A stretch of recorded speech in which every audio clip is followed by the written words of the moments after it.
Hello and welcome to Bat Flips and Nerds, a baseball podcast with a British twist. I am your host today, Rob Navarra, and we're here today to fulfill a very special annual rite of passage where the backup guys of a niche podcast predict a bunch of numbers over an unnecessarily long duration. Yes, it is time to gaze into our crystal balls and prognosticate for the 2025 Bat Flips and Nerds B-Team Predictions podcast. Could probably use some echo in there if, someone even crank the echo up. Joining me, as always, are a right pair of tetas. Firstly, resident clairvoyant, master of the website, we got Gav Long. So, Gav, how are you? I'm doing well. How are you? Not bad. What form of mysticism are you using to predict your numbers today? It's I think it's the sort of system that BP would like to have. So it's I can't divulge how I've come to these figures, but we'll find out shortly. Okay, so tarot cards, lovely. And secondly, possessed by the spirits of ex-Woba, it's Russell Easom. How you doing? I'm doing good, Rob. I'm doing good. I thoroughly. And have you had a particular? I mean, usually, of course, Russell's been like the numbers are raining down the back of his eyes like the Matrix. But has there been a special way of you predicting these this year, or have you just gone with feels like I clearly have?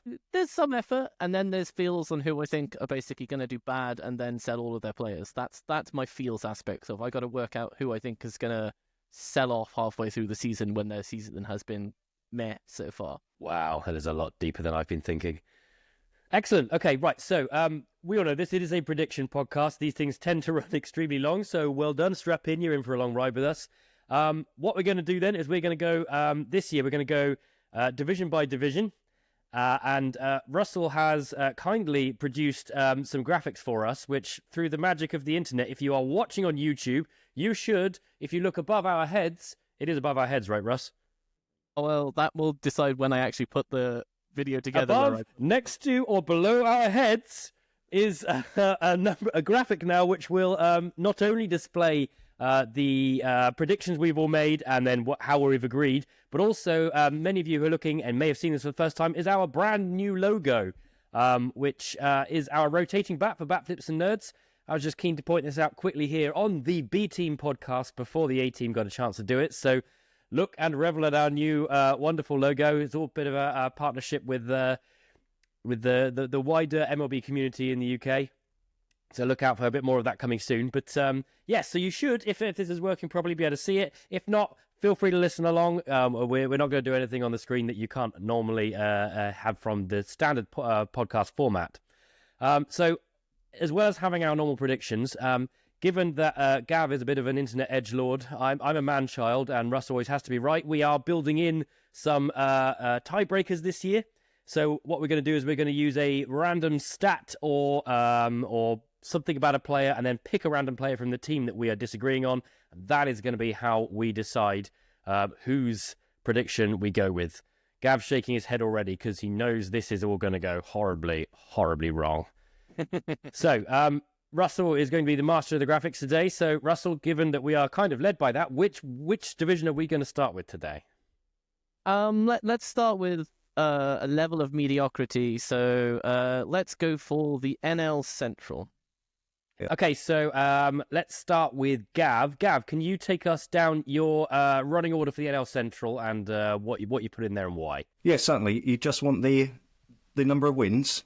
Yes, give us the wins, and then if there's anything you want to say about it, and then we can come back at you. Okay, so I have it's pretty horrible division, but that's not news to anyone, is it? Not having seen the Cubs over the last couple of days, I have knocked them down a couple of wins now because, well, they didn't win them. So I've got the Milwaukee Brewers with 84, Chicago Cubs with 83, Cardinals with 80, Reds with 79, and the Pirates with 73. So the way I came about that is the Cubs. Yep, I love the signing of Tucker, and it's a pretty steady lineup. But I'm not sure what happens with their rotation if any of the top three get injured. And as we've seen with so many teams, the top three are getting injured, or three pitchers are getting injured. But it's such a winnable division. The Brewers, I think I always underestimate how good they're going to be. And yet again, I am underestimating how good they're going to be. I think they had 93 wins last time, and I put them down for 84. And really, all they've lost is Adames and Burns. I say only, pretty two great players. They will get back Woodruff sometime. I don't know. Mitchell and Hoskins, they could be the difference between them being an 84-win team or being whatever the other projection systems had them for, which I think was higher. Who else we got? Pirates. I don't know if I can bother to talk about them. I don't understand how one team can be so good at pitching and then just so dreadful at hitting.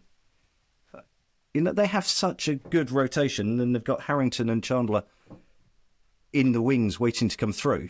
But I don't know, is Andrew McCutcheon their third best hitter? Maybe he is. St. Louis Cardinals, they could be a playoff team, or they could be absolutely dreadful. I just don't know what. Russ, you're countering already on the Cardinals. I literally do not understand how anybody can think this team is going to win anything. Like, what did they add? They have such a good team. No, they don't. They were crap last year, and they added Phil Maton. What are you expecting them to actually do this year? They were awful. They're going to be awful again. No, there is so much potential there. I think they're going to be magic, quite frankly. You've got Walker and Gorman and Herrera, Mason Wynn, so even Victor Walker Scott. and Gorman, who have basically failed to show their talent already. So why would you expect them to get back? They're even younger than you, Russell. Yeah, that's not particularly hard. I would tell you that probably like 99.9% of the major leaguers are younger than me. No, I'm not saying they will be, because I'm giving them a losing record. What I'm saying is they have so much potential that they could be a playoff team.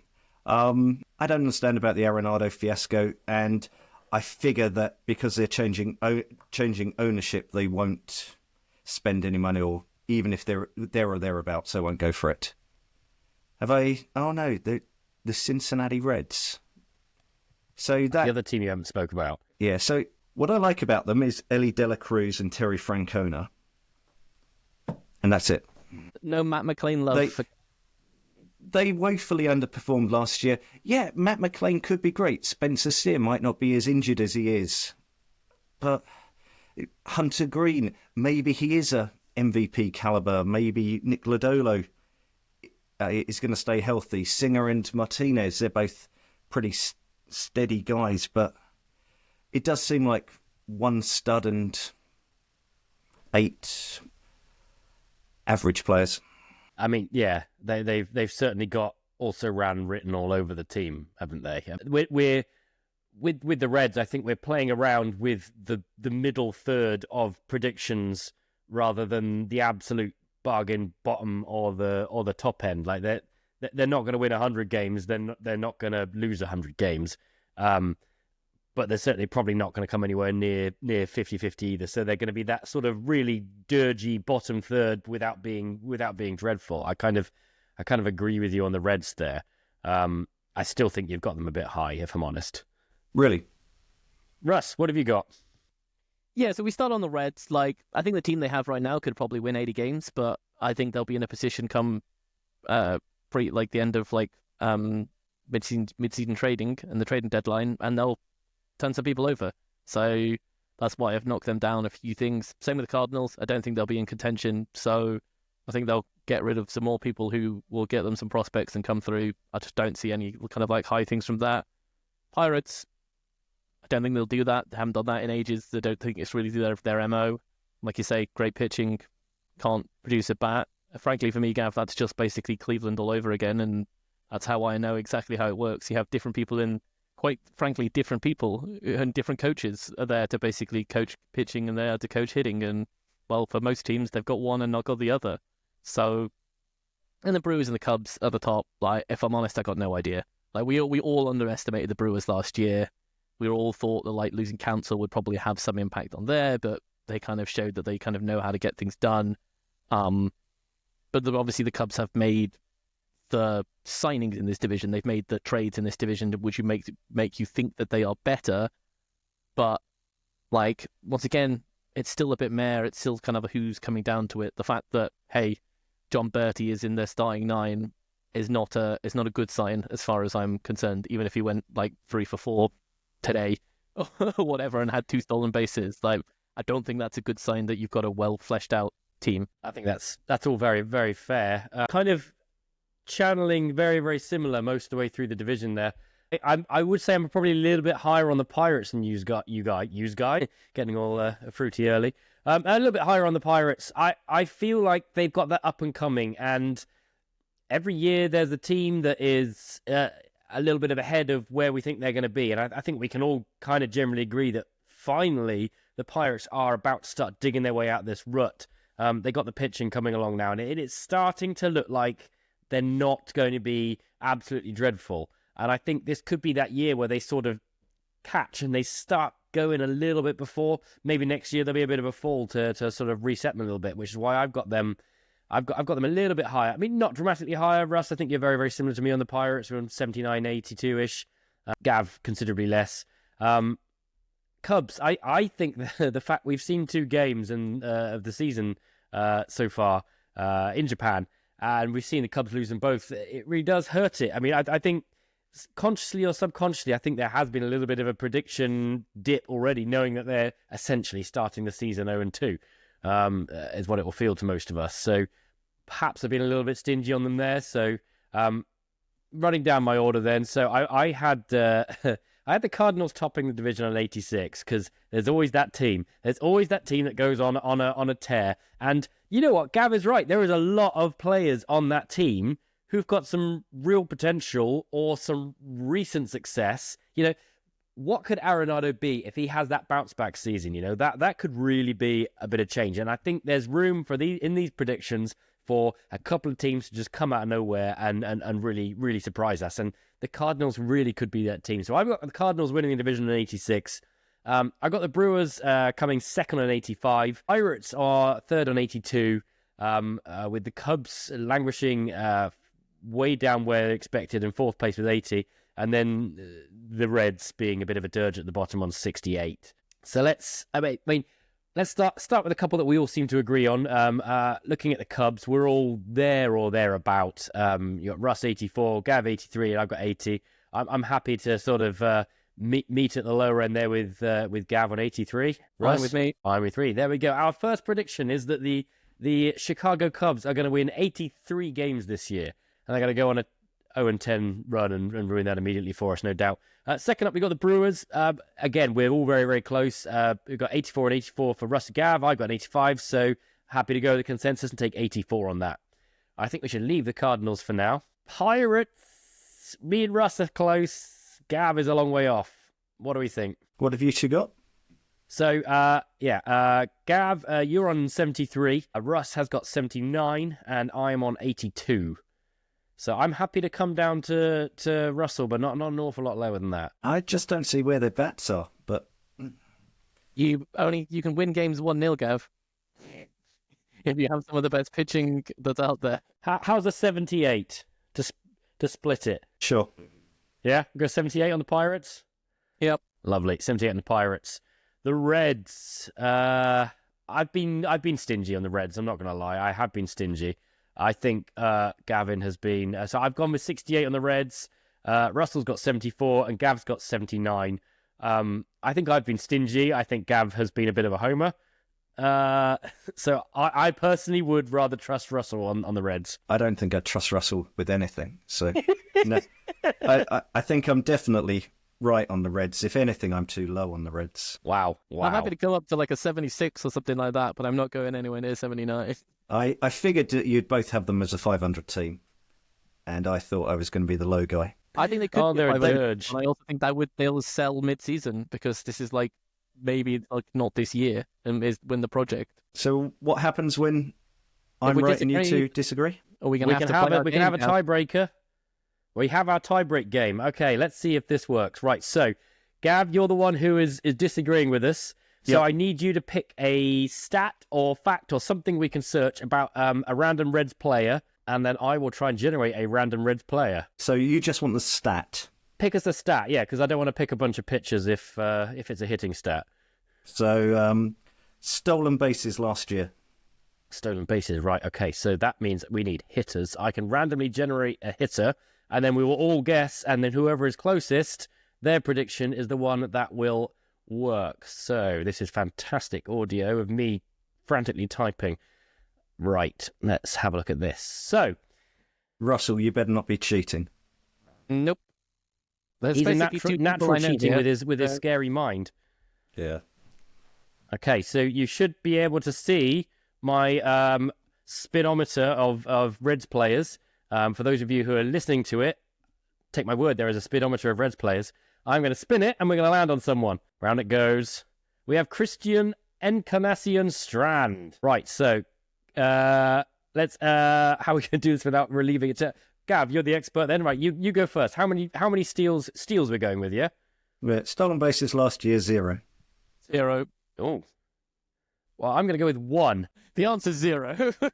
He didn't play, did he?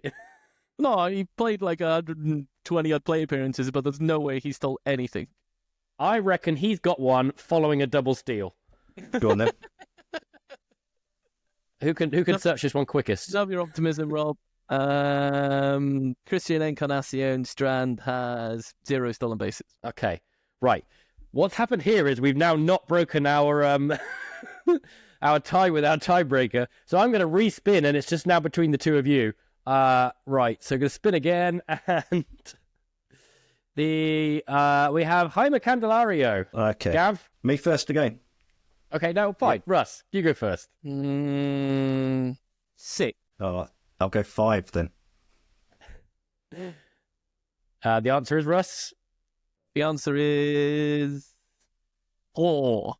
So Gav wins. Gav, we win, and we're going with Gav's prediction then. I mean, 79 for the Reds. Wow, good grief. Let's hope we don't have to do any more of those tiebreakers because that was painful. No, it was good fun. It was good fun. Right. So then let's have a look at the Cardinals because we are all wildly different on this one. I think we're probably heading to another tiebreak. I think there's Cardinals magic with 86.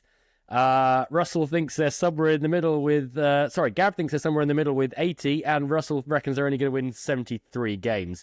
Am I fair in saying we need to do another tiebreak here?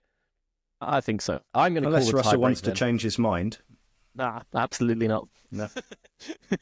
This is one of the one things I feel more certain on. We could be proven wrong in 6 months' time, but I think the devil magic is gone. Okay, then I am going to go for let's do career earnings. Dude, you think you're going to find that quickly?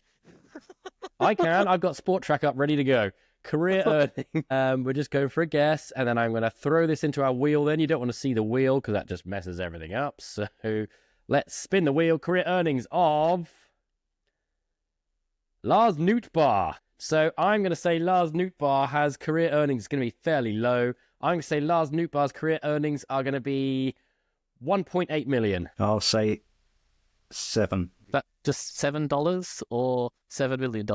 He's got to have had 2 years of arbitration, hasn't he? Yeah, I think you might be right. Russ? I think I'm going to say about 3 million. Okay, well, I've got the answer in front of me. And unfortunately, he's won again. Gav is right. Career earnings of Lars Nootbaar is $9,042,566. So, yeah, we're going to go with the Gav answer yet again. Well, as that was in the middle, that probably helps us, doesn't it? It does. It's yeah, absolutely. Are you including this year's earnings? I don't know. I've just gone to a website and it's told me that. Because I would not be yes, we are. Yes. He's not earned that money yet, mate. Oh well, here's what it is. I think Gav still would have won even if we didn't include this year's. All right, well, it gets to be 80, so we've now congested this league, probably fairly similar to almost exactly what Fangraph said. So, yeah. So running it down, we've got Brewers on 84, Cubs on 83, Cardinals on 80. Pirates on 78. Sorry, Reds on 79, and then Pirates on 78. Russ, where should we go next? Let's jump to the AL West. AL West. So, revealing our AL West Russ, do you want to talk us through then your approach first, and let's see what you got. Yep. So the AL West, I kind of thought that there are some reasonable teams here, but I think that's more based on the fact that there's one very bad team and there's also another very bad team in the AL that they're going to play against. So I have the Astros and the Rangers getting 90 wins. I like what the Rangers system looks like right now with their additions and with the potential of actually having DeGrom pitch. While that potential is always there, I will still be ever the optimist that they'll get more than 20 innings out of him. So I have the I have the Rangers and the Astros both with 90 wins. The Astros, I just think, are generally a machine and do better than you think they will do, even if you don't trust what's going on there. I think they've got some good starting pitching and a very good bullpen that will keep them involved in a lot of the games. I think the Mariners on 85 wins. I kind of think they're a pretty average team, but because I've got everybody in this division beating up on the Angels, that kind of takes them a little bit higher. I also think that they're probably actually roughly in line with most of the teams in the AL Central as well. So see them coming out kind of like fairly even across a lot amount of games. Sacramento Athletics, I have 81 wins. I think this is weird. Is a reasonable team.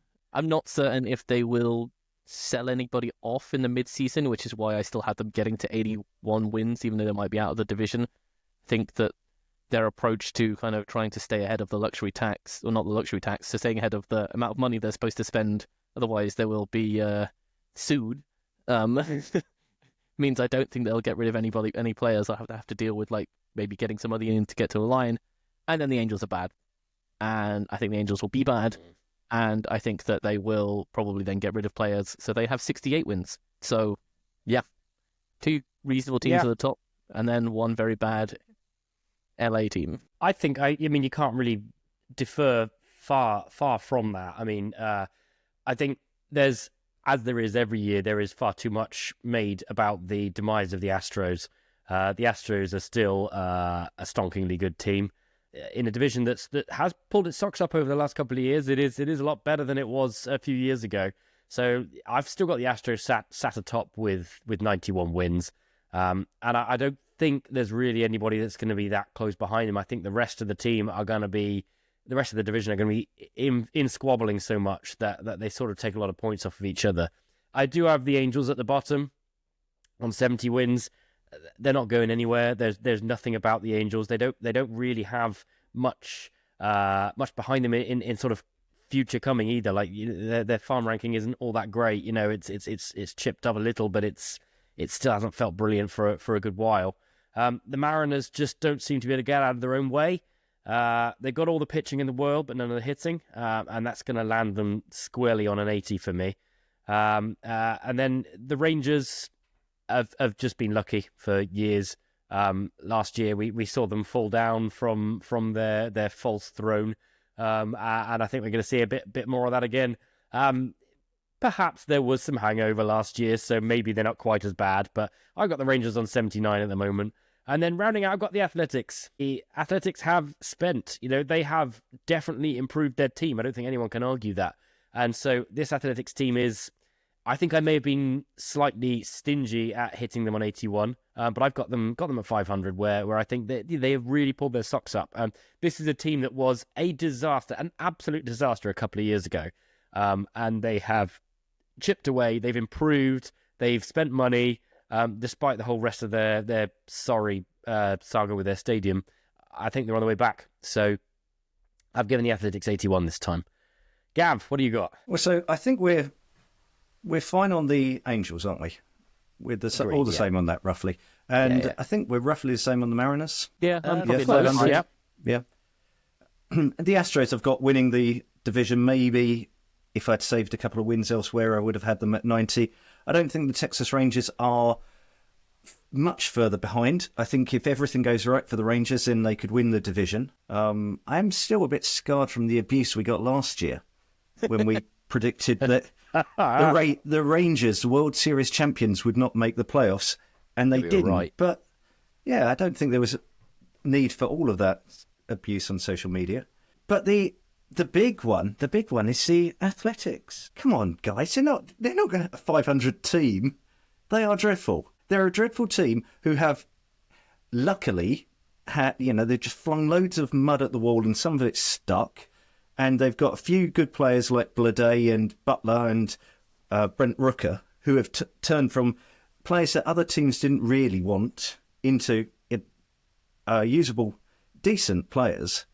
But, they've just got a couple of innings eaters in the rotation. I can't see them winning 80 games. Yeah, I think the method has worked. Like, the Athletics have done what Chicago White Sox haven't done right now, is that basically they just let a load of young players or let a load of players that we don't know play and kept the ones that have done well. This is the first season where they've then actually added some talent. We've all got no idea what's actually going to happen in Sacramento. I think it's probably going to be a bit of a hitter's park, and I think they've got good hitters.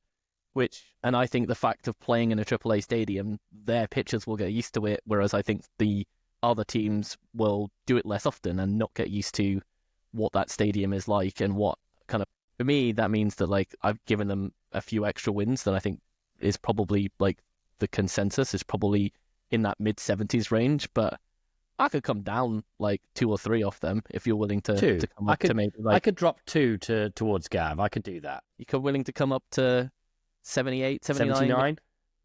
79? Well, I guess that response means that we'll start this as we Gav continue. is calling another tiebreak. Well, I think let's put 69 in for the Angels first. I'm willing we agreed to on come that. down to 82 on the Mariners if you guys are happy, or 81. I'm happy with that. We'll do 82 on the I'd Mariners. like to say we're also fairly close on the Astros. Gav, We're around that kind of more? I'm 89. happy to go up on the Astros. Yeah. 88, 89? 89, I think, sounds, it's in the middle of 89 us. on the Astros. And then I think we've got some couple more tie breaks to happen. Okay, Athletics. The other thing I don't like about the Athletics is that their fans are just such whiners, aren't they? Oh my God, Gab, you're trying to get us to No, seriously, it's like... run off the internet. Jesus. I don't want to go to Las Vegas. Wow.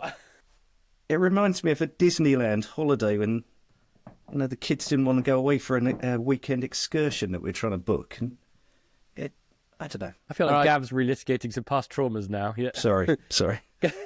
Gav, pick Can we us a cut stat. that bit out? Nope. Pick us a stat, Nope. Gav. Or something. Which team we do? Athletic. The A's. Sprint speed. Sprint speed. Good Lord. Russ, start looking up sprint speed. I'm going to spin the wheel. Right. And hope that none of these players have been traded since I put this spreadsheet together. Right. We are looking for the sprint speed of Seth Brown. I will go first. I reckon Seth Brown is a person who is going to be relatively fast. I'm going to say, are we doing this in feet per second? I'll tell you to do it in foot per second, and I'll tell you that the league average is 27. I'll give you that as context. Okay, thank you. I'm going to go with 28.5 feet per second. Gav? Russ. Or you want me to go next? Yeah, go next. I'm just going to go league average 27. I think he's very slow. So I'm going to go 24. 24. Okay. And what's our answer then, Russ? Okay. 24, isn't that Pujols speed? I can't work out like feet per speed. second. Okay. 2025, for goodness sake. Okay, Seth Brown comes in at 27.4 foot per second. So That's you then, Russ. that's me. So we get to have an 81 win Athletics. Wasn't really fair, 'cause that was also my prediction, so Gav was always on the back foot that one. Yeah, well, we get to have 2 versus 1 because 2 of us thought like, we thought it was going to be. Right, so then we move on to the other one, probably the most divisive in the league for us. We've got the Rangers. I am currently sat on 79. Gavin is on 84. And Russell has predicted 90 wins for the Rangers. I think we're desperately far apart here. I can see nothing other than a tie-break situation here again. Are we all in agreement on that? Sure. Okay, right. So, what have I got then? I'm going to say how far away they live from Swindon. Sorry, how far away they were born from Swindon. Let's do that, because that's easier to work out where they were born rather than where they live. Is that So- Swindon, Wiltshire, or Swindon, Nebraska? Swindon, Wiltshire, because this is a British podcast. Right. So the player we're guessing about here is Sean Armstrong. Does Sean Armstrong play for the Rangers? Yeah, it still plays for the Texas Rangers. Okay, right. I can say that. Let's see his place of birth. Let's look that up. So he was born in New Bern, North Carolina.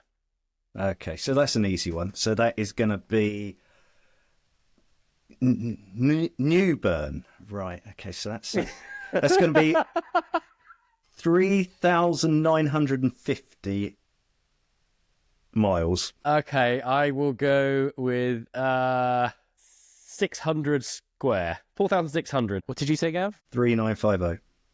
Okay. 3949 then. After Is you it did really? it to me on the first one.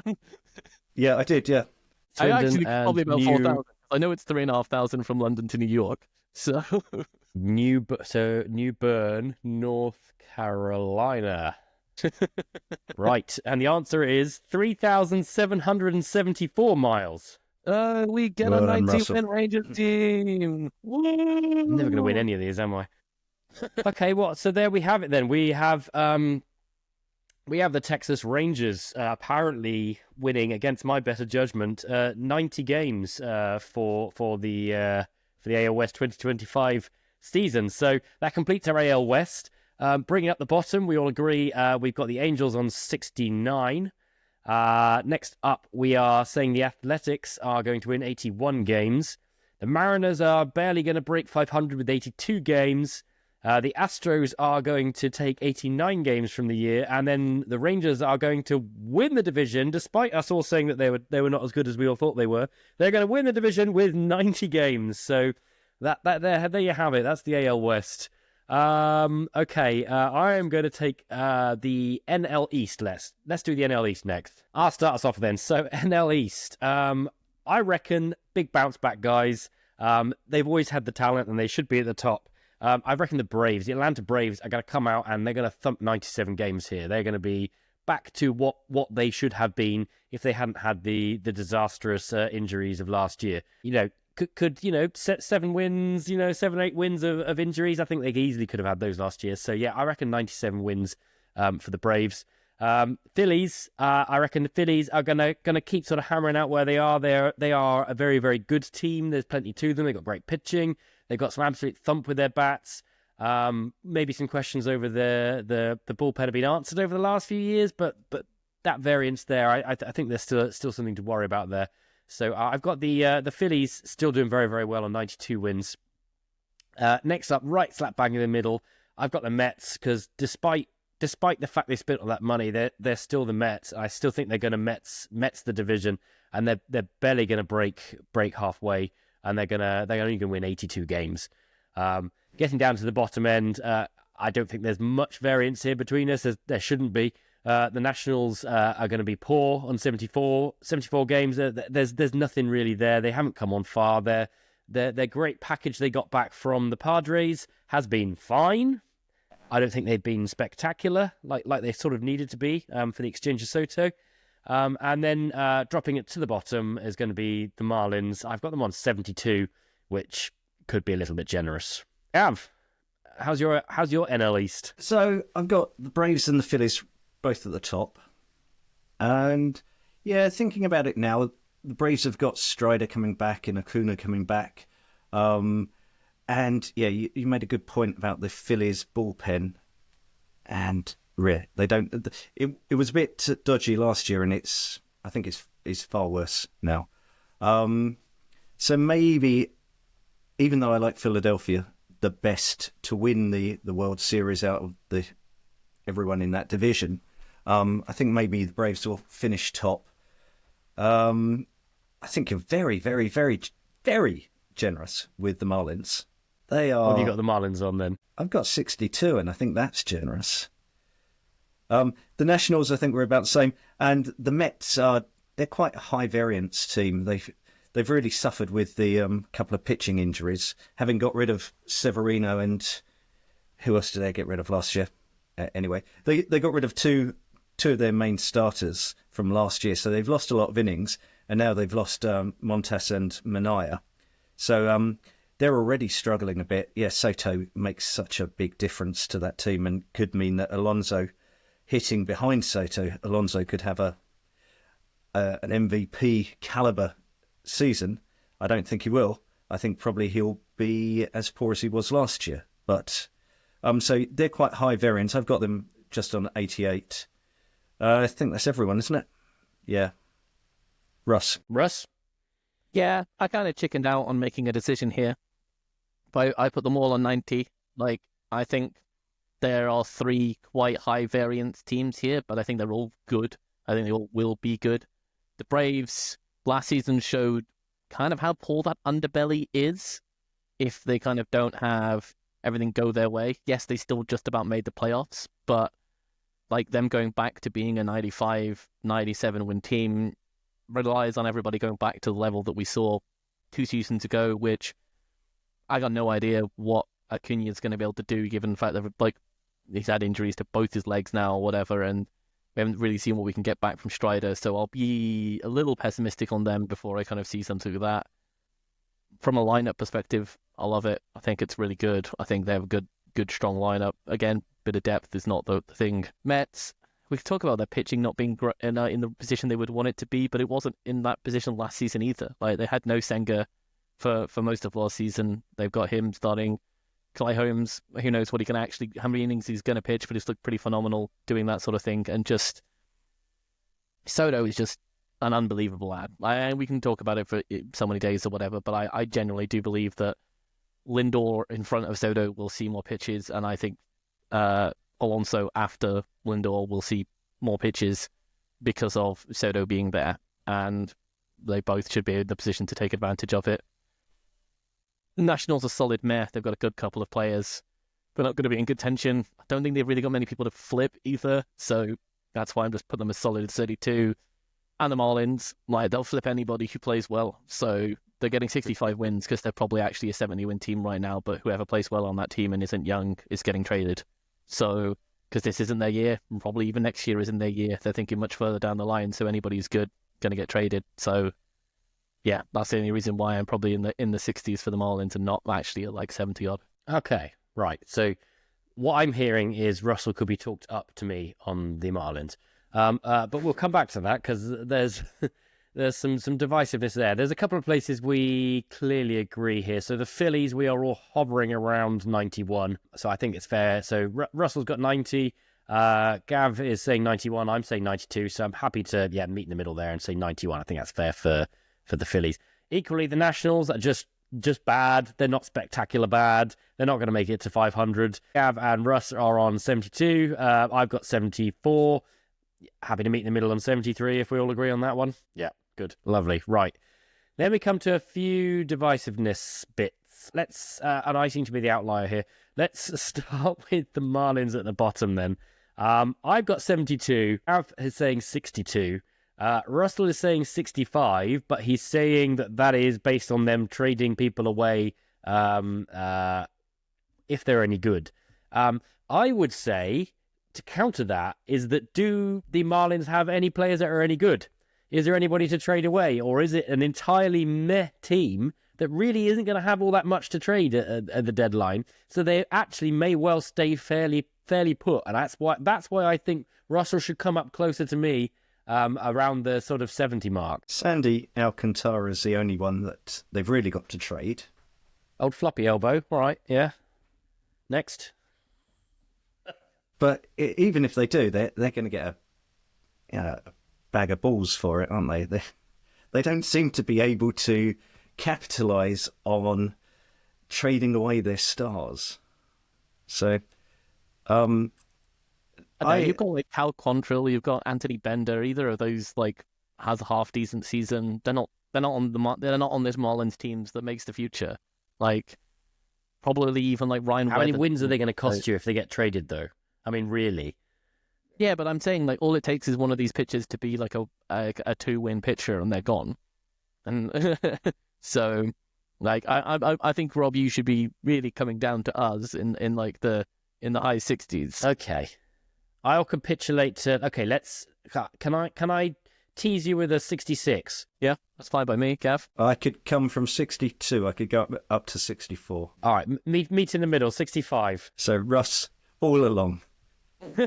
Yes, I was right all along. Thank you, I Ollie. mean, he calculated that. Yeah, so we're gonna meet there on 65. So maybe I've been a little bit bullish on the Braves, but again, the other one that I this time I'm going to pick on Gav. I said 97 for the Braves. Gav said 91, and Russell has said 90.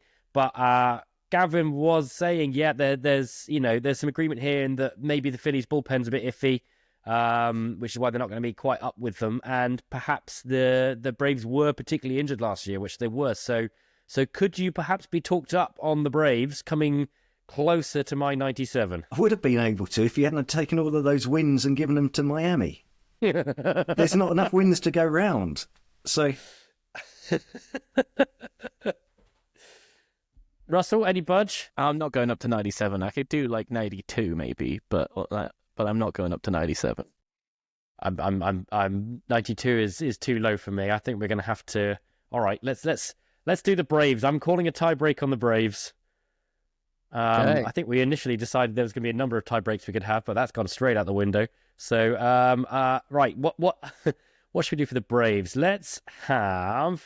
Got a list here of potential tiebreakers. What's that? Can I choose one, Rob? Okay, fine. You could do the tie break. Fine. All right, I was calling it, but no probs. It's all yours. What do you want to do? Let's do the Braves. Innings pitched. Innings pitched. Right. what, last season or career? Innings pitched last season. Do you want me to include position players? Let's say no. Okay, right. Okay, so I'm getting up our list of Braves. We spin the wheel. Where's it going to land? Dylan Lee. Dylan Lee is a human I have definitely heard of. Dylan I can give you some context, Lee. Rob, that he is a relief pitcher, if that helps. That much I was aware of. Dylan Lee. And he's been around for some years. Should have about three. I'll get the ball rolling. I will say 21 innings. Okay. I'm pretty certain he pitched the entire season, so I'm going to say All right. 63. I reckon he was a workhorse that I've never heard of, and he's pitched 70 innings. Russell, what we got? But Dylan Lee has 59.2 innings pitched. Russell again. Russell is good at this, isn't he? That's... Well, just so he is the one looking up the answers, so he could have just been completely lying. Oh yes, you could go with that. So the Braves are a 90-win team. There you go. Ugh, I think that you're doing them a massive disservice. Okay, and then the Mets was the last team in this division. So what have we got? We got Gavin leading. Sorry, no, Russell is leading the way with 90 wins for the Mets. Gavin is second with 88 wins for the Mets. I admit I have been stingy on 82 wins for the Mets, so I am willing to come up to 87. You don't think they'll be closer to the Braves than the Phillies? I don't. I really don't. I think the Braves are head and shoulders above the rest of this division. I think the Phillies are fine, but they're going to throw away a lot of games right at the back end. I think the Mets have a couple of good hitters, and the rest of it's just going to Mets. You can't risk a tie break just for the sake of coming up to 88 or 89, surely. I've come all the way up to 87. I have moved a long way there, Gav. But long way. You're on 87 now, yeah? I have So stretched that's what we say. myself. You're 87, I'm 88. So you might as well say 89. I'll take Absolutely 87. not. Absolutely not. 87. We've got two 87s. Gav, we're rounding on you in a corner now. 87. 87, 88 doesn't bother me. Yeah, 87 it is. There we go. Right, so I don't know how you did that, concludes that. Master negotiator, he nearly had me. Right, so the NL East, we've got the Phillies winning with 91 wins. We've got the Braves coming second with 90 wins. The Mets are going to get 87 wins, a long way ahead of the Nationals on 73 wins. And then the Marlins are going to be dwelling right at the bottom with 65 wins. Russell, pick us another division. We might as well finish off the NL. Roger Dodger. Dodgers indeed. Okay. Russ, do you want to run us down then? Start us off with the NL West? Yeah, so I think we basically have potentially the greatest lineup of all time and the greatest pitching depth of all time that Major League Baseball has ever seen. I don't think I could quite predict that they were actually going to beat the Marlins record, but I'm pretty close. I don't think much of the Rockies. That's a fairly easy decision to make, and I'm not really certain that the Giants and the Padres and the D-backs are that great at teams either. So I just think this Dodgers team is going to rock a lot of people, and they're going to easily win this division.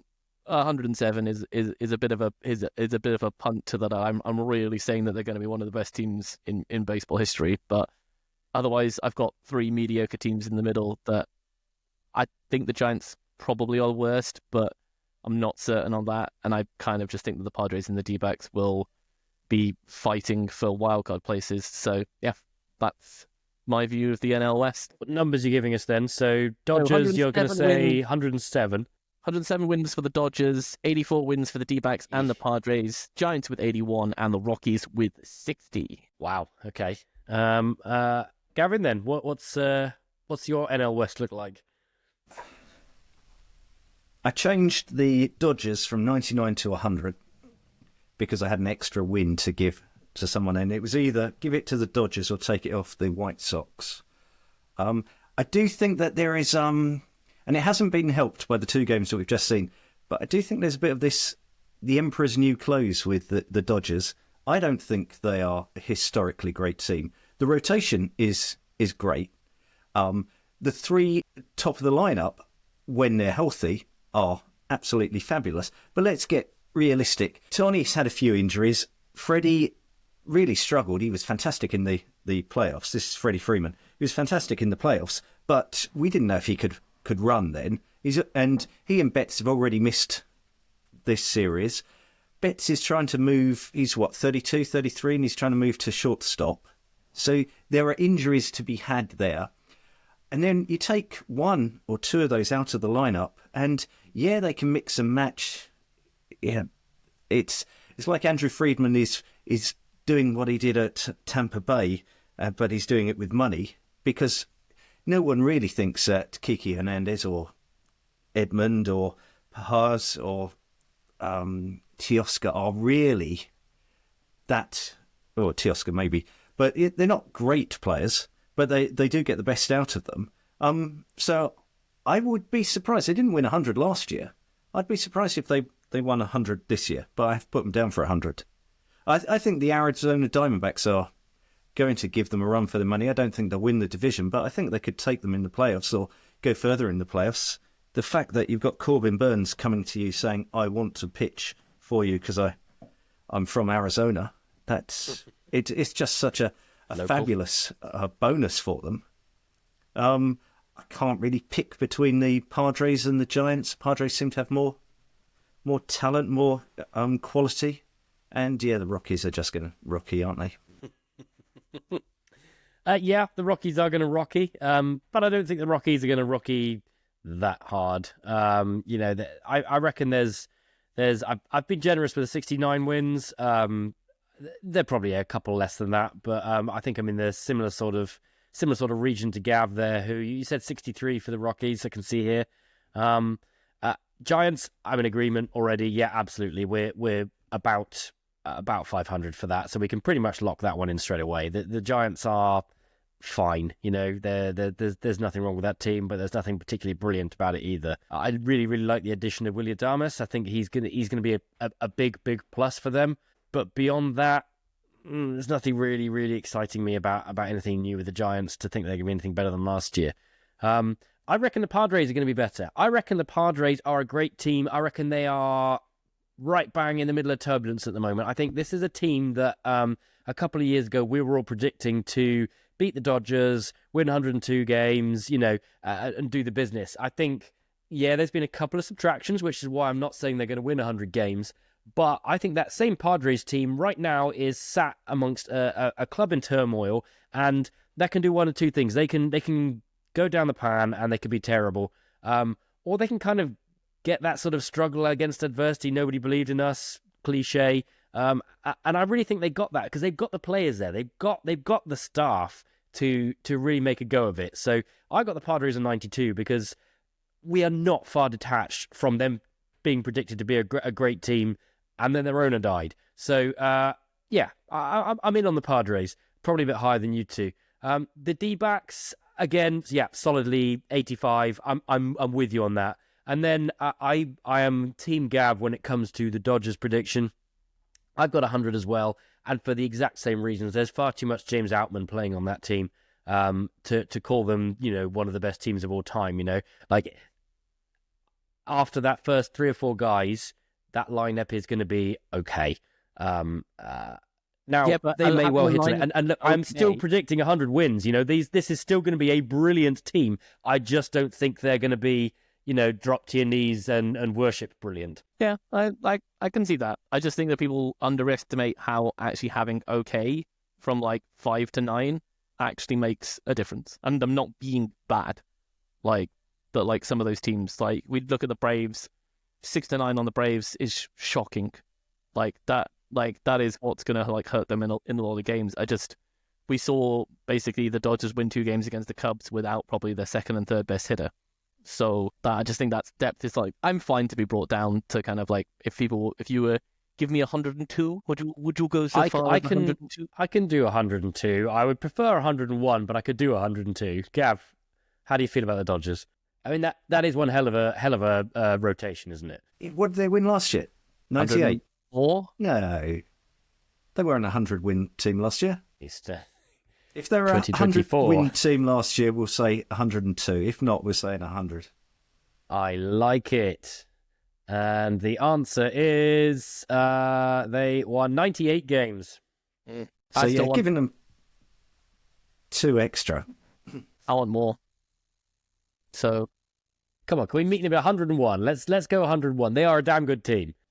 My statement has been noted, but I'll give you 101. 101 for the Dodgers. Right, okay, so where do we definitely agree? So, okay, the Giants. I think, you guys have both got 81 for the Giants. I had 80, so yeah, I'm happy to come to 81 with you guys. There's no arguing there. That's absolutely fine. D-backs, we're all pretty close on. We got Russell on 84, Gav on 89, a bit higher, and then I am on 85. I think we're all similar there. Gav, are you willing to come down a little bit on them? Or are you that keen that the D-backs are that good? I think out of all of the teams, all 30 teams, they're the one that I'm most confident about. Okay, all right. So you're going to call a tie-break on them? I'm quite happy for you to come up to 88. 88? I can talk about 87. No. Fine, all right. Should we tie-break the D-backs? Sure. Okay, it's your tiebreak, Gav. So pick us something we're gonna use to pull them apart. Plate appearances last season. Plate appearances, excellent. Right, and whilst Russell cheats and looks up how many plate appearances they all had, I don't think Russell's ever cheated in anything in his life. I know he just cheats by having the biggest brain. The wheel is spinning. It is spinning, and we have Lourdes Gurriel Jr. Lord Gurriel Jr., plate appearances last year. I will stick my neck out then. I'm going to say plate appearances of... He wasn't there the whole year, was he? Yeah, he was. I'm going to say... Was he the whole year? Yeah, he was traded the year before. I thought he was injured for a substantial... No, I thought he started injured on the AL. He might have been injured, but... On the IL, sorry, not the AL. Okay, I'm going to say... I'm not going to drop it as much. I'm going to say 325 plate appearances. Shall I go, Russ? Lourdes Gurriel Jr., yeah, he definitely had some time injured. So what are we looking at? I still think 460. 460, Gav? I reckon higher, 480. 480, okay. What we got, Gav? Russ? Sorry, I'm in the middle of my draft. 459. That's what I'm looking at.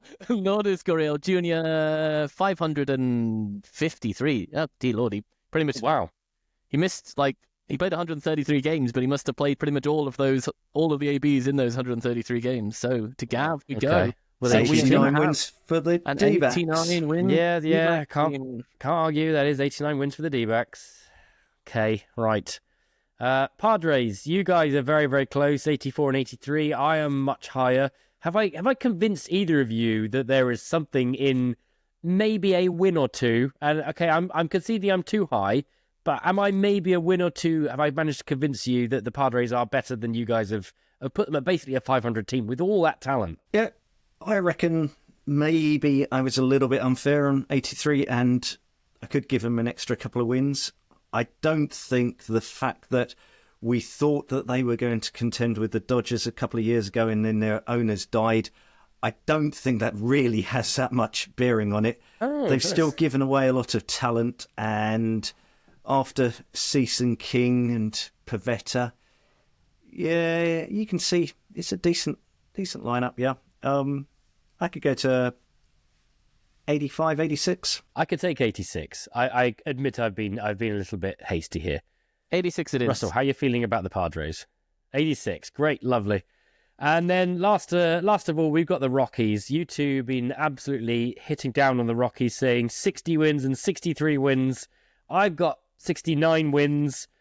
I think you've been stingy again. I've maybe been a little bit over the top. But I'm not going to shove much further down on the Rockies. I still think there's something a bit weird about the Rockies. You just can't predict it. There's going to be something coming out of there, So I could come down to 67, but no lower. All right, tiebreaker. I find them such a tricky team because I like so many of their players, and so many of their players seem really good. And then when you look at the like the WRC Plus or something, they're not really that good at all. So, yeah, I could go 67. I'm not going that high. Russell? Nope. Not in a chance. Right, fine. Righto then, Russell, pick us a tiebreaker. I want wild pitches. Wild pitches. Wild pitches. That means we need pitchers. Wild pitches. I'm going to tell you already, I know about 3 of these guys. Yeah, but right, there's a point. Like, none of us know. Like, I don't know how many wild pitches anybody threw last season. So okay, we're looking for who is that? Okay, so wild pitches of Ryan Feltner. Ryan Feltner. Okay, that was 6. Okay, I'm going to say he barely pitched in 3. 6 and 3. I'll take 7 then. So I've got the over. That's how this works, right? Who was Ryan Feltner threw 4 wild pitches. So Rob gets to I keep won his 69. I get a non-win to 69. Yes, there we go. Thank you very much. I finally feel vindicated for this game. Absolutely wonderful. Brilliant. Okay, Gav, pick us where we're going for our second to last division. Oh, sorry, I haven't recapped then. Sorry, my apologies. Quickly recap then. So the NL West is going to be won by the Dodgers on 101 wins. The D-backs are going to come second with 89 wins. San Diego is going to have 86 wins. Hitting 500 is going to be the Giants on 81 wins. And the Rockies are going to do much better than everyone thought they were going to do. And they're going to hit 69 wins to finish up the season. That's your NL West. So, Gav, where are we going to go? We'll go to the AL East. We haven't done that, have we? American League East. We still have to do the American League East. Okay, so Gav, do you want to take us through the American League East then, and where you think we're going with these? Yeah. So this you could just throw it up in the air, and they could come down in any order, and I'd still be happy with it. I've no idea what's going to happen here. So I've got Boston and Baltimore with 88. I've got the Yankees 1 ahead with 89. I've got the Blue Jays with 84 and the Tampa Bay Rays with 82. The way I'm looking at it is that the Orioles, they just frustrate me so much that they have an incredible team. I think all of them are projected to be above 100 WRC plus. Yet, and this is an incredible window they've got where they're not paying that much for so many of these players. Yet they didn't let Corbin Burns go. Corbin Burns went, and then they replaced him with Charlie Morton. I think there were probably better options if they'd decided to spend a bit of money. So, yeah, they have the potential, but I don't think they have the pitching. I think the Red Sox are much better than they were last year. I think it's amazing what $40 million player does to the lineup. But Bregman does make a big difference in there, I think, and it's sort of lifted the spirits of the whole franchise, it seems. So then Duran Duran having another great season, and Devers getting over his little strop. I think that's a really good lineup. They've managed to look okay despite having lost a couple of. I think they've lost 3 starters now already. But yeah, getting the new guys in there, that looks pretty good. The Yankees as well. They've lost a couple of starters, and that's why both of those teams are in the 80s rather than the 90s. But I think the Yankees have done quite well. They've lost Soto, and how do you replace Soto? You can't really, but having Goldschmidt, which is an upgrade at first base, and then having Bellinger, who's just an upgrade, I think, not over Soto, but he's just an upgrade to the team because he pushes Judge over to right field, and then Bellinger can play either centre or he can play first. And yeah, I don't know what to expect from Jazz and Wells and Volpe. Yeah, they could be, all 3 of them could be fantastic players. Tampa Bay, I don't know. They've got great rotation, 6-man rotation. Most of them are coming back from Tommy John, but that I don't think that Junior Caminero is going to be the Rookie of the Year. I think he might struggle to be an average player. I don't think they've got. I think that's it. You could see Josh Lowe, Brandon Lau, and Yandy Diaz. They could be have really, really good seasons. Yeah, 140 WRC plus or something, or they could be 100 WRC plus. So it's quite a high variance thing, and I don't know how this move to Steinbrenner's really going to affect them. And then the Blue Jays is another tough one to see. They've got Vladdy, and they've strengthened with Santander coming in. It's a pretty good lineup. As soon as is it Varsho? As soon as Varsho comes back, but and it's a nice rotation as well. Although it's amazing the difference just having Scherzer out of the rotation, because I think he's got an injury at the moment. It's amazing the difference that it looks now when you have to have Yariel Rodriguez go in there.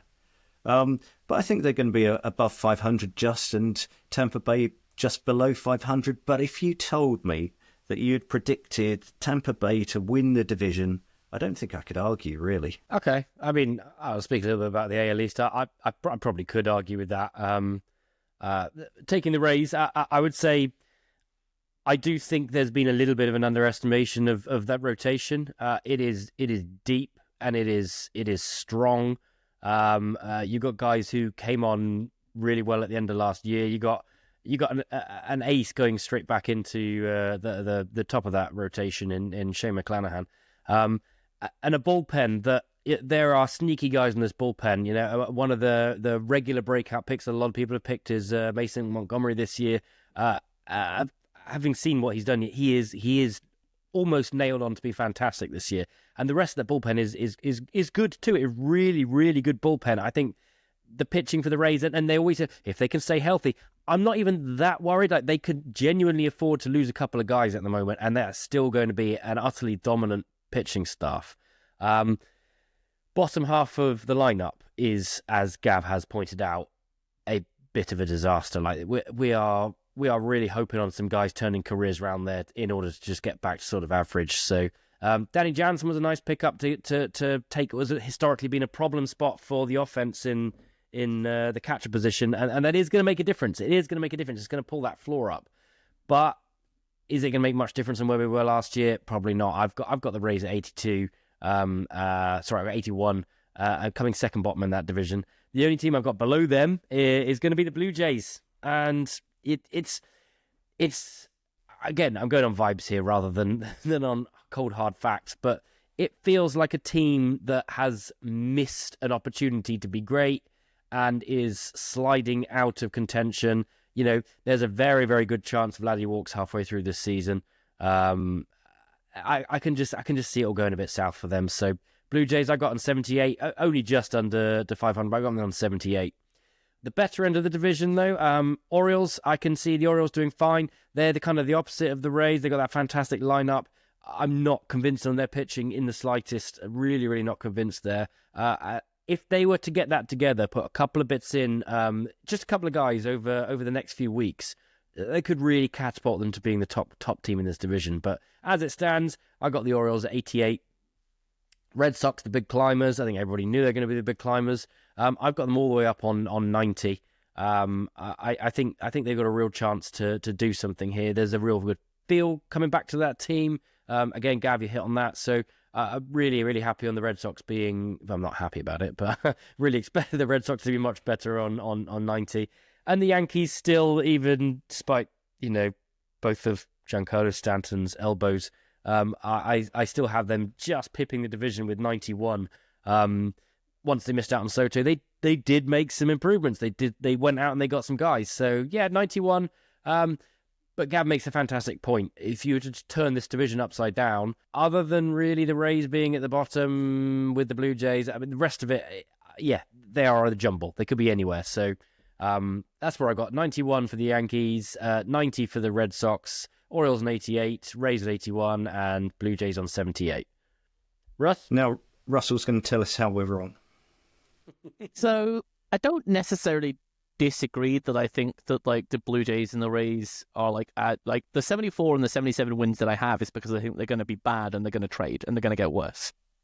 So I think they're going to be significantly behind the other three teams and potentially even behind the wildcard race that they make the decision to flip. And the Rays, I think, have shown that this is a possibility if they have somebody like Ha-Seong Kim do well or something like that. Obviously, he's got the 1 in a year deal or whatever. Could trade him on, could get something nice. The Blue Jays, I just think how everything is run, I just think it's a shit show.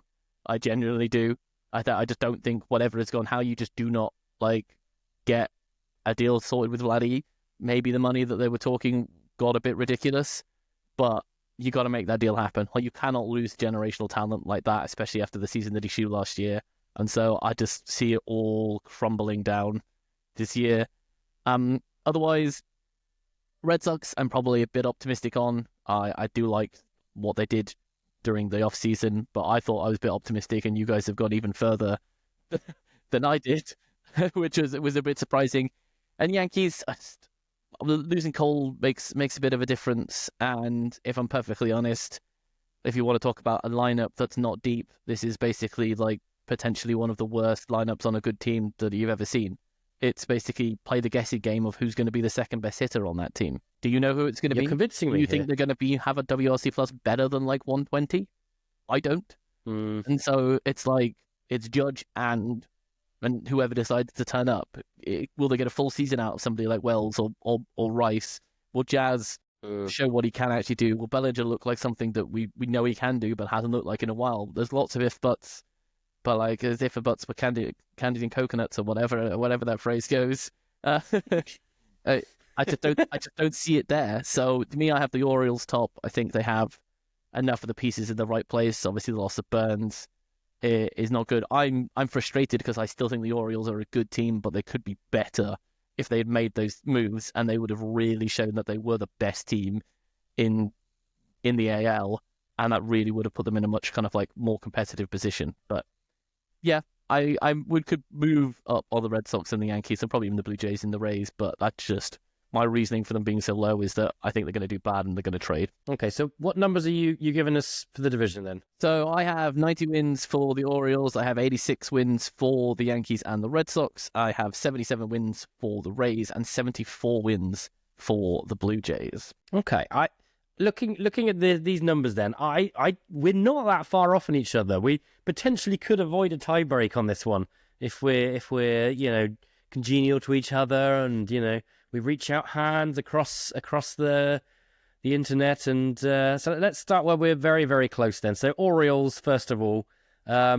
Russell, you got 90. Gav and I are on 88. I think 88's fair there, isn't it? They can at least come up to 89. Come on, Rob. Well, there's two of us on 88. And one of us on 90. There's a suspended game somewhere. Let's go 88 and a half. Go on, do it 89 and then Russell owes us one. 89. Fine, I agree with that. Yeah, okay. All right. Where else are we close? We are... Red Sox are an interesting one. I have 90, Gav has 88, and Russell has 86. I'm very happy to meet in the middle on Gavin. Yep. Deal. Yep. Lovely. 88 it is for the Red Sox. Where else are we close? So the rest are all close-ish, but not that close. So let's start with the Yankees then. I've gone high on the Yankees with 91. I'm admitting I'm a little bit high on the Yankees there. Russell's really talked me around on the lineup side on that. So I am willing to drop. So I was on 91. Gav had 89, and Russell had 86. I am happy to go the other side of Gavin and me to 88. Yeah, that's fine. Yep. There we go. Lovely. So now we go to the non-exciting end of the division. We go to the bottom. So there are a couple of differences. So the Blue Jays. So we've got Russell on 74. I am on 78. And Gavin is on 84. I think what we're really looking at here, Gav, is a drop. Yeah, it's not going to happen. What the tiebreaker? Okay, we're going to have to tiebreak. Tiebreak it is. Tiebreak it is. No, Gav, give us a category. No, go on. I think that they've got a really good lineup. Yeah, okay, they might trade Vladdy, and if they dump some players and they think that that's the end of the window, then yeah, obviously I could be wrong. But I think it's a solid rotation. It's good bullpen, and it's a good lineup. It's definitely more than a 500 team, in my humble opinion. I will choose a category of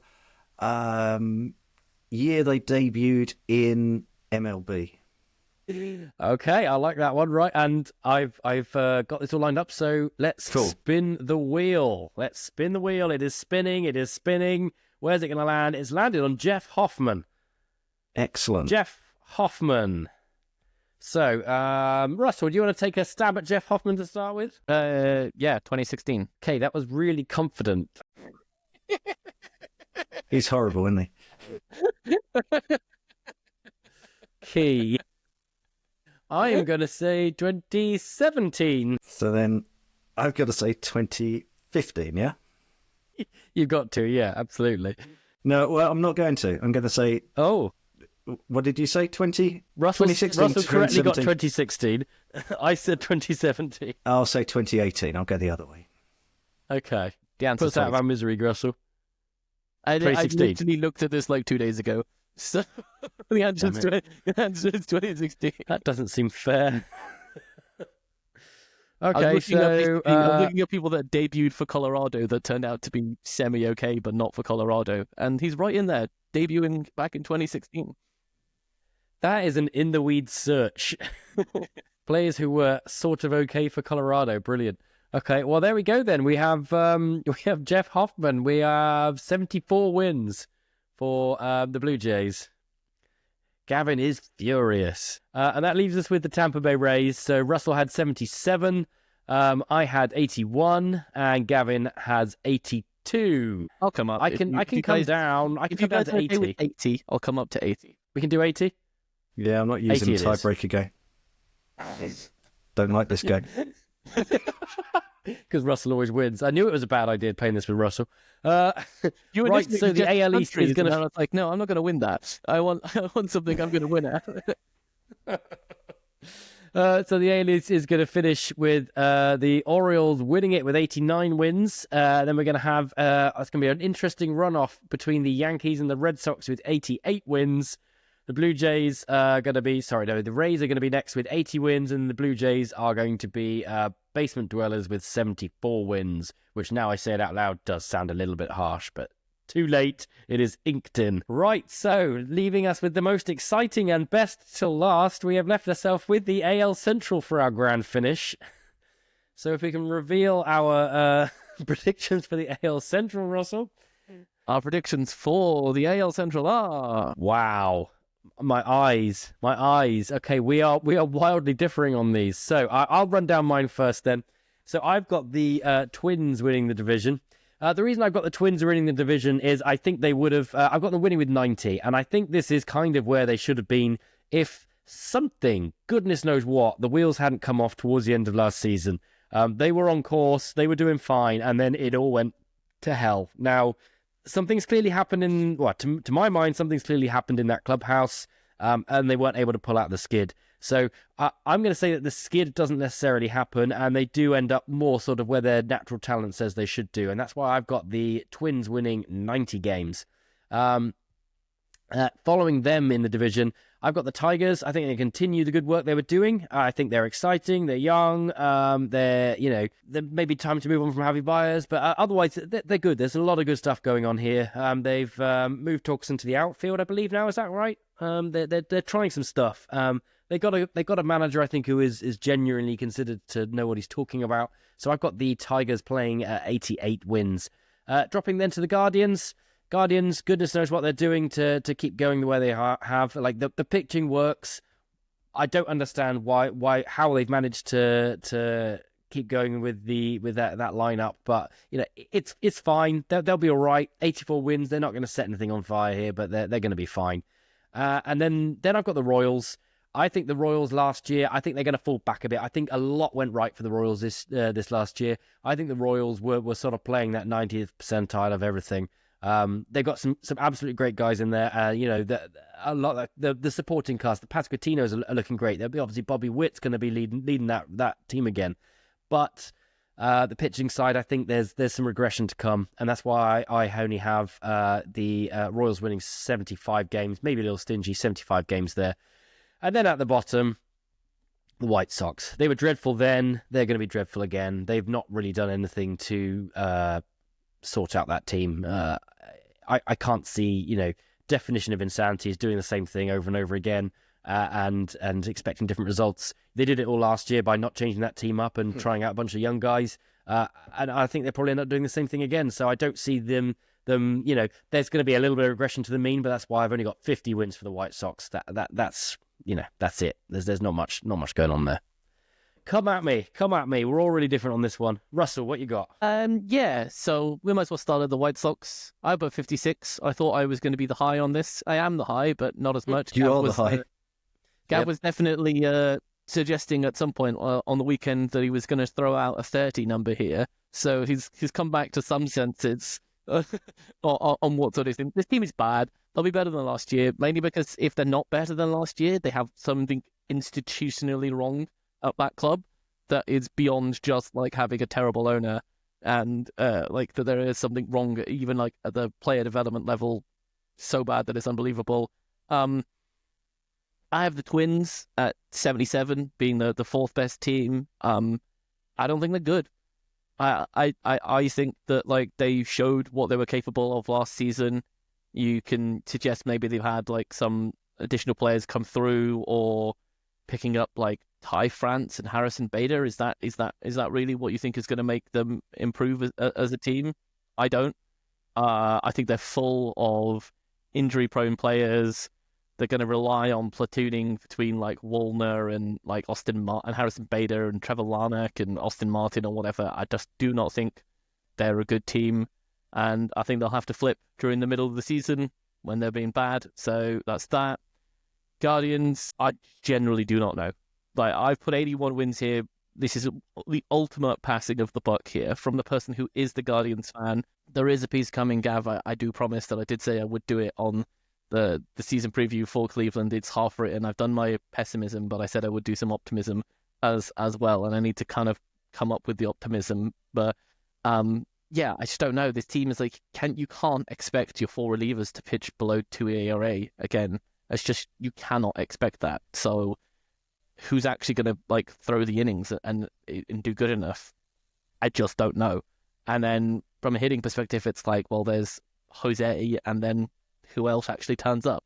Like, Juan and Thomas could be both very good corner outfielders, and that could put Cleveland into a good position, but they could also both be pretty gash again, and like this team could not be good. So they're solidly an 81 win team.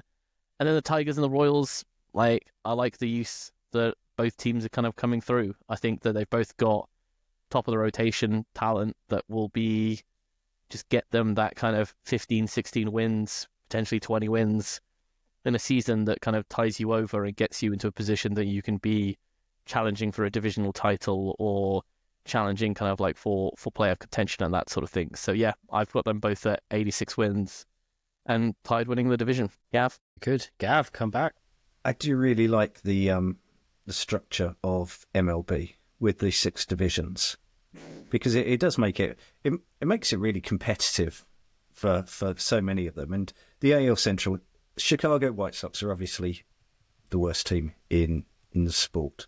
But the others, I've got it going from 82 for the Guardians and the Tigers, 83 for the Royals, at 87 for the Twins. Just thinking about it, maybe I want the Guardians on the 87 and the Twins on 82. I think it could be changed anyway. Injury has a lot to do with it. I think the Guardians are better than you're giving them credit for. Right? They do have your breakout pick of Brian Recchio. And they have, is Gavin Williams allowed to be a breakout pick? Probably. Like, maybe not had enough time. If you're thinking he's actually going to have like a 4-win season, then definitely. Like, and then, well, that's, say 4-win season, that gets me onto the White Sox, because they had 2 4-win pitchers last year, and they haven't got them this year. So they are significantly worse.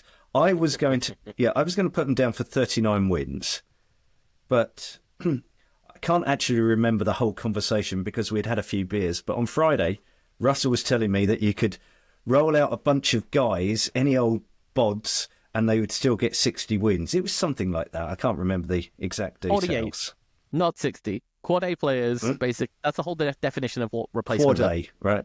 Yeah. So basically, sorry, when you were sort of saying you guys around the table, that's what I thought it was.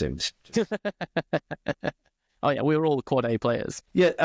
The Tigers are another interesting one because they were so good in the second half of last year, yet they didn't really outperform their metrics. They should have been that good. So they haven't really changed that much. Riley Green, he could be MVP. I like Riley Green a lot. So I've got them for 82, but maybe that's too low.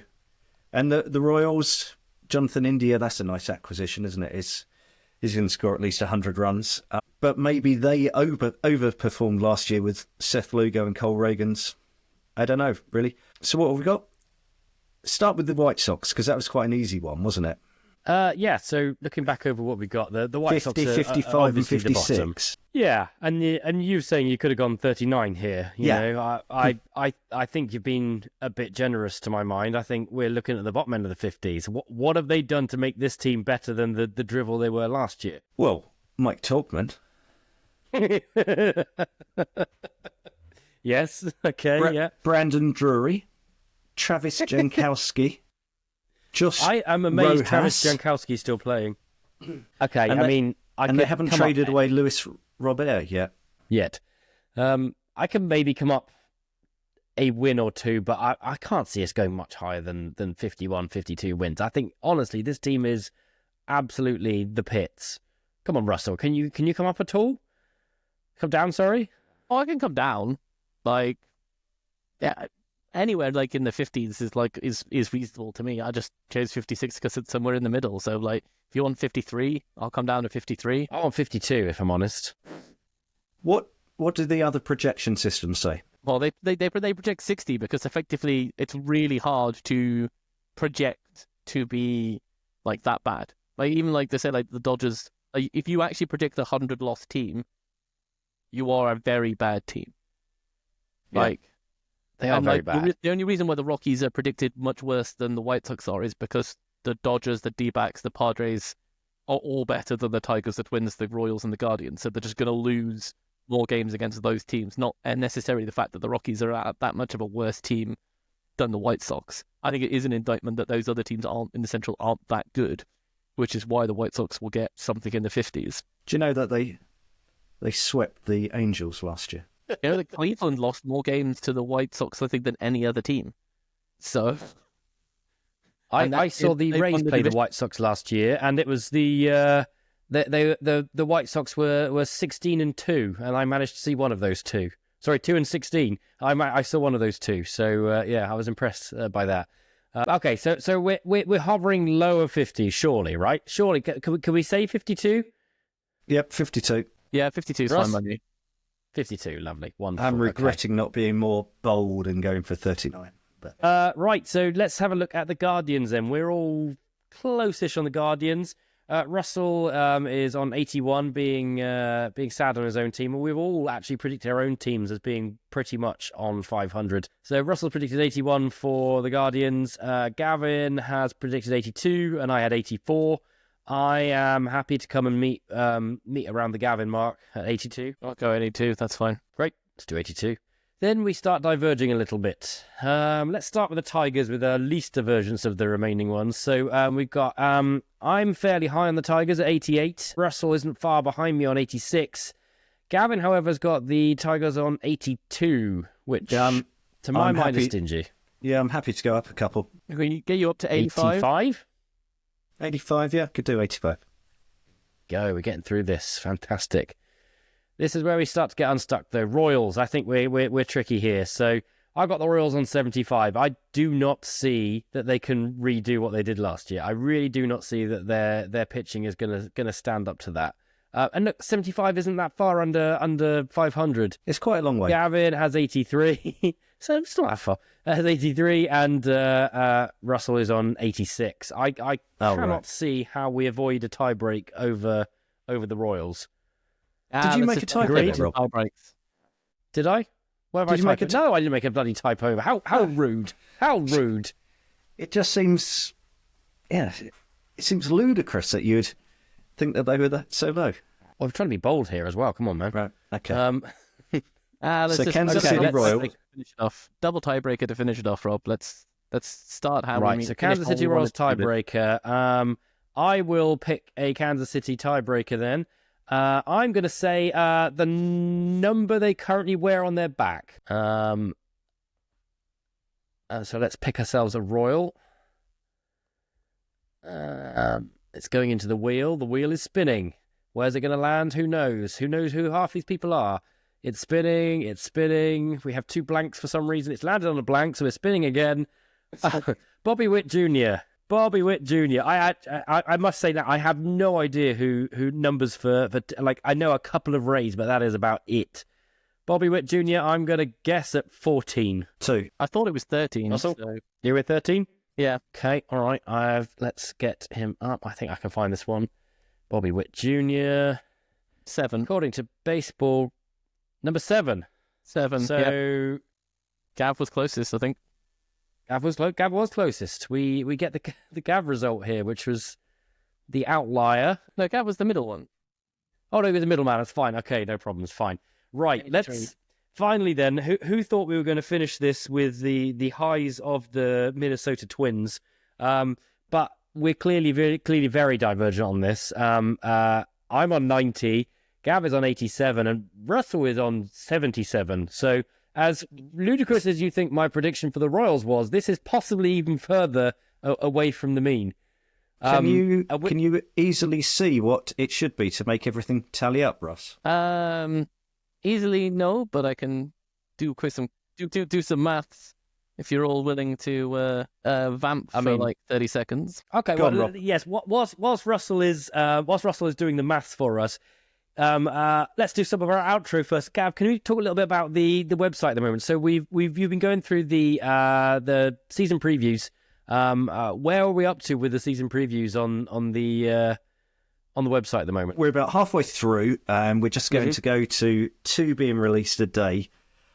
Lots of people are a bit like Russ, who have said to me, "Oh yes, I will send you my submission," but they haven't yet. So I figured that this weekend I am going to be editing lots and lots of previews. But this is one of the real great things about Batflips and Nerds, and it's nothing to do with me. It's the guys who are doing it beforehand.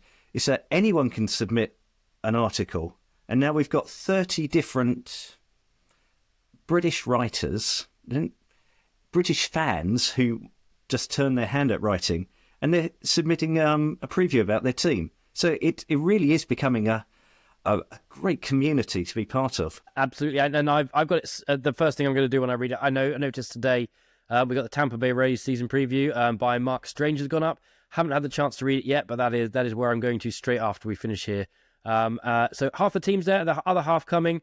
And it's not just season previews, is there? There's so much else. What can you pick out a couple of other highlights? Something to go back and have a look at, Gav? Well, one of the recent ones that we're still waiting for Russ, yeah. I have a number. One of the recent ones that I did was trying to be a bit controversial. Was that now that Donald Trump has decided that he will pardon Pete Rose, who will be the next person to be red carpeted back into MLB? So then, I was thinking, Wander Franco, maybe? Trevor Bauer? There are a few others on there. Excellent. Well, I mean, that's, we have some edge as well. There's some controversy on the website too. It's not just fluff pieces. So that is excellent. So do get over to the website because, as I say, it is our community. This is a lot of where we started. This podcast was started by four guys talking about baseball, but it's very, very quickly followed up by a whole bunch of very, very passionate people here putting stuff down on paper. That's how Russ and I got involved with the podcast initially as well, was by putting pen on paper and just giving it a go. So if you haven't yet, but you've got an idea, you may only need one idea. If you only come with one piece, and that's no problem at all. But if you've got that piece in you, please get it down on a piece of paper because we all want to read it, and this is a great place for us to get started on and get involved in the community. Anyway, moving us back over then. So Russell, you did some maths. What have you discovered? If you want this to add up to 2,430, which is the number of games that we played, the Twins need to win 62 games. So I think that's overly stingy. We've never adjusted to 2,430 in this podcast, unlike the A team, which continues to do that. So I don't think we need to bother with that because I don't want to incrementally basically take 2 wins off every team to kind of get it, or a win off every team to get it to where it should be. So I think we just go with a tiebreaker, Rob, to finish this off. Well, that means that whatever Russell's picked is going to end up being the thing again. Fine. Gav, do us the honours then. Pick us one final category. For the Minnesota Twins, let's have strikeouts. Strikeouts, right. And we don't want pitchers for strikeouts. It could be pitchers or it could be hitters, couldn't it? Okay, I'm going to leave the pitchers in then. And this could get very, very silly. We may have to have a second round. But okay, I'm going to spin it for strikeouts. Fine. We got... That is not the Minnesota Twins. Doing that again. Griffin Jax. Griffin Jax. So he is a pitcher. Griffin Jax. He is a pitcher, absolutely. And I am going to say that he had 88 strikeouts last year. I think Griffin Jax is a good pitcher. And I think Griffin Jax, I think he did slightly better. And I'm going to give him 100 strikeouts. That's too many. That's far too many. Don't be ridiculous. I'm going to give him 77 strikeouts. Okay. What did you say, Gav? 88. All right, 89. Because I'm pretty certain Go on, Russ, put us out of misery. Rob, I'm pretty certain, Rob, your first one was much closer than your second one. Survey says 95 strikeouts. Man, I would have won it. I would have won it. So But instead, we have got Russell yet again, bringing our pessimistic result right down and putting us in 77 wins for the Twins, which, I mean, that makes the division an absolute disaster again. So running from the top of that division, we are now predicting that the Tigers are going to win it with 85 wins. The Royals are going to come second with 83 wins. The Guardians are going to have 82 wins. The Twins are going to be languishing down in fourth with 77 wins. And the White Sox are going to pull their bootstraps up and going to get a full 52 wins this year. And that, as you have it, is the B team's predictions for the year. The Twins are going nowhere near the playoffs. The Dodgers are an absolute dead cert. And we're really not sure who's going to win the NL East. So basically exactly the same as last year. I think that's it. So the A-team are going to be doing their predictions very, very, very shortly. Hopefully pull some stats together then, and we can see how they did last year compared to the actual results and us, and we'll see who is the champions. I believe we would be going 3 for 3 if we do, or 4 for 4 is it if we win. I think we basically wiped the floor with them every year so far. So hopefully we're going to continue that trend. So do look out for that. As mentioned, website, you've got all those team previews coming up. Keep reading them. Keep submitting if you haven't done anything so far. Please, we do want to hear from you. You can find all that at batflipsnerds.com. And of course, you can find us in all the usual places, batflips_nerds on Twitter. and Backflips and Nerds on Blue Sky and Instagram, and all those other good things too. So, any final words, Russell, on the 2025 season? It's going to be interesting. Like, look at a lot of the divisions that we have multiple people kind of in and around the top. I don't think there are any clear favorites, like, outside the Dodgers. So I think this is going to be a pretty amazing season, and I'm looking forward to it. Cool. Gav? I would give everyone a word of advice. If you want to save a couple of hours of your life, don't bother tuning into the A-team's projections. Just have a look at the finishing position last year, because they're undoubtedly just going to choose exactly the same. Those four don't think out of the box. Excellent. And on that bombshell, thank you very much. That is time for us to end. And we will see you all next time. Thank you very much.